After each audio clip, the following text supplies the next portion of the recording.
صاحب آپ عوامی مفاد میں مشورے بھی دے رہے ہیں، سپورٹ بھی آپ نے کر دی ہے، تو پھر کابینہ کا حصہ کیوں نہیں بن رہے؟ کابینہ میں کب شامل ہوں گے؟ نون لیگ پر امید ہے، اور وہ تو 3 4 5 مہینے یا دوسرے فیز میں یا اتنے دن بعد ہر ان کا رہنما ایک الگ الگ ڈیٹ بتاتا ہے۔ پیپلز پارٹی کیوں نہیں شامل ہونا چاہتی کابینہ میں؟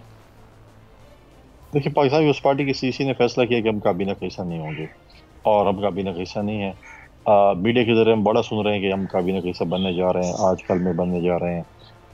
بجٹ کے بعد بننے جا رہے ہیں۔ ایس پاکستان پیپلز پارٹی نے ابھی تک کوئی ایسا فیصلہ نہیں کیا ہے کہ ہم کابینہ کا حصہ بننے جا رہے ہیں۔ کوئی ایسا فیصلہ ہوگا جو کہ مجھے نظر نہیں آتا تو پھر سی سے اس اجازت لینی پڑے گی، لہٰذا میں نہیں سمجھتا کہ ہم کابینہ کا حصہ بننے جا رہے ہیں۔ صحیح، چلیں اب آخر میں ذرا خیبر پختونخوا کی حکومت سے متعلق بھی کمنٹ کر دیجیے گا کہ اب علی امین گنڈاپور صاحب اگلے 5 سال بہتر طریقے سے چلا سکیں گے؟ کے پی کے کو اسٹارٹ انہوں نے جیسا لیا، 2 ملاقاتیں وزیر اعظم شہباز شریف سے وہ کر چکے ہیں، کرپشن کرنے والوں کو وہ اینٹیں مارنے کی بات کر رہے ہیں، اس پر جوابی آپ نے بھی ایک بات کہی تھی، تو یہ اب کیا ہونے جا رہا ہے کے پی میں؟ دیکھیں، اگر سی ایم کے پی کے نے اگر اچھے بچوں کی طرح کہیں یا پراپرلی ایک پولیٹیکل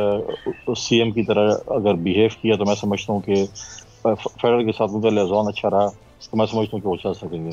اگر نہیں رہے تو پھر میں نہیں سمجھتا کہ کوئی اچھے طریقے سے چل سکتے ہیں۔ ابھی بھی خیبر پختونخوا میں جو ہم دیکھ رہے ہیں تو بڑے پی ٹی آئی کے کیمپ سے بڑی آوازیں اٹھنا شروع ہو چکی ہیں ان کے خلاف، تو لہٰذا جو ہے مجھے تو لگتا ہے کہ بہت جلد ان کے خلاف شاید فاور بلاک بھی بن جائے، جس طریقے سے مجھے جو خبریں آ رہی ہیں۔ لہٰذا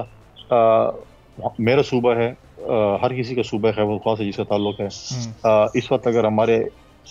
اس کے ساتھ مرکز کے ساتھ اگر ہمارے حالات خراب ہوئے، ہماری کوارڈینیشن نہیں ہوئی تو ہمیں فائنینسز نہیں ملیں گے، ہماری صوبے میں ترقی نہیں ہوگی، ہم نے فارمر فاٹا کے لوگوں کے ساتھ جو کمٹمنٹ کی ہے وہ آنر نہیں ہوگی، اس وقت جو دہشت گردی کے حالات وہاں پر ہیں اس کے خلاف آپریشن کرنا ہے، تو سب چیزوں کے لیے جو ہے اس کا جو مسئلہ جو ہے وہ فیڈریشن میں ہی ہوتا ہے۔ آپ کو فیڈریشن اگر سپورٹ نہیں کرے گی، آپ کے پاس اپنے اتنے وسائل نہیں ہیں، لہٰذا میں امید کرتا ہوں وزیر اعلیٰ سے کہ وہ وزیر اعظم کے ساتھ اچھی کوارڈینیشن رکھیں گے اور صوبے کی ترقی کے لیے جو ہے اپنا کردار ادا کریں گے۔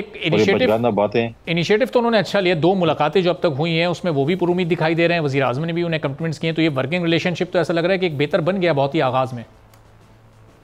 میں سمجھتا ہوں کہ اس کو بہتر بننا چاہیے،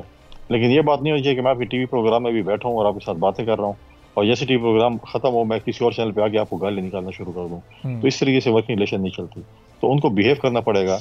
اور میں سمجھتا ہوں کہ ان کے بیہیویئر میں ہی خیبر پختونخوا کا اور خیبر پختونخوا کی حکومت کا مستقبل جو ہے وہ ہے۔ تو میں سمجھتا ہوں کہ ٹھیک ہے، آپ کی پالیٹکس ہے، آپ کی اپنی جماعت ہے، وہ کرتے رہیں، لیکن جب آپ کہیں کہ میں وزیر اعظم کو مانتے نہیں ہوں تو وزیر اعظم کو اگر آپ نہیں مانتے تو پھر مانگنے کیا گئے ان کے پاس؟ چیزیں تو آپ وزیر اعظم سے ہی مانگ رہے ہیں، تو لہٰذا اس قسم کی اسٹیٹمنٹس، اس قسم کی بچگانہ حرکتیں نہیں ہونی چاہیے، اور میں سمجھتا ہوں کہ مرکز اور صوبے کی کوارڈینیشن ہونی چاہیے تاکہ ہمارا صوبہ ترقی کر سکے۔ سبسکرائب کریں اور بیل دبائیں تاکہ کوئی خبر رہ نہ جائے۔